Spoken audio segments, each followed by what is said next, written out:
सबसे पहले तो मैं सभी महाराष्ट्र की जनता और नागपुर की जनता को हाथ जोड़ के एक विनती करना चाहती हूँ कि कृपया शांतता का वातावरण रखें और महाराष्ट्र में जो सद्भावना का वातावरण है, जो महाराष्ट्र को पुरोगामित्व का वातावरण है, उसको आप कायम रखें। ये मेरा सबसे पहला तो सभी को मेरी तरफ से आह्वान है। दूसरा मैं ये कहना चाहती हूँ कि महाराष्ट्र जो है वो पुरोगामी राज्य कहा जाता है, प्रगत राज्य कहा जाता है। वो इसलिए कहा जाता है कि महाराष्ट्र को समाज सुधारकों की परंपरा रही है, महापुरुषों की परंपरा रही है। छत्रपति शिवाजी महाराज, राजर्षि शाहू महाराज, क्रांति ज्योति सावित्रीबाई फुले, क्रांति ज्योति महात्मा ज्योतिबा फुले और बोधिसत्व महामानव परम पूज्य भारत रत्न डॉक्टर बाबा साहेब अम्बेडकर की ये ज़मीन है। और इस ज़मीन में जो है वो जात पात धर्म भाषा से ऊपर उठ के एक साथ सबको लेके आगे बढ़ने की बात की है।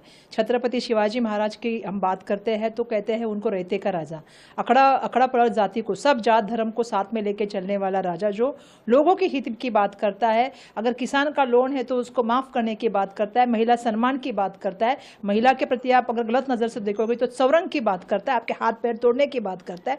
ऐसे राज्य से हम आते हैं और जिस तरह कल की घटना हुई, मुझे बहुत वेदना हो गई कि जिस तरह से महाराष्ट्र का सामाजिक वातावरण जो है वो खराब करने की कुछ लोग कोशिश कर रहे हैं। धर्म अपनी जगह है, राजनीति अपनी जगह है। दुर्भाग्यवश राजनीति का जो उपयोग आजकल चल रहा है वो धर्म की तरफ लेके जाने का कुछ लोग प्रयत्न कर रहे हैं। बार बार मंत्रियों की तरफ से जिस तरह से स्टेटमेंट आते हैं बिल्कुल गलत है। मुझे उनको ये कहना है कि आपने देश के संविधान के प्रति रह के आपने शपथ ली है, आप किसी के प्रति ममत्व भावना नहीं रख सकते और किसी के प्रति आकस नहीं रख सकते।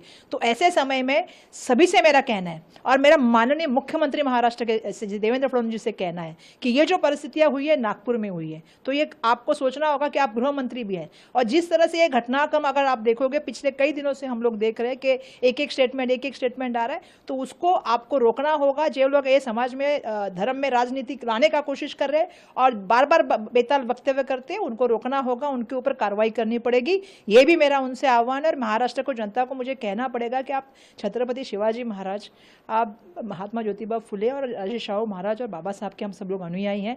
हमें मालूम है महाराष्ट्र क्या है।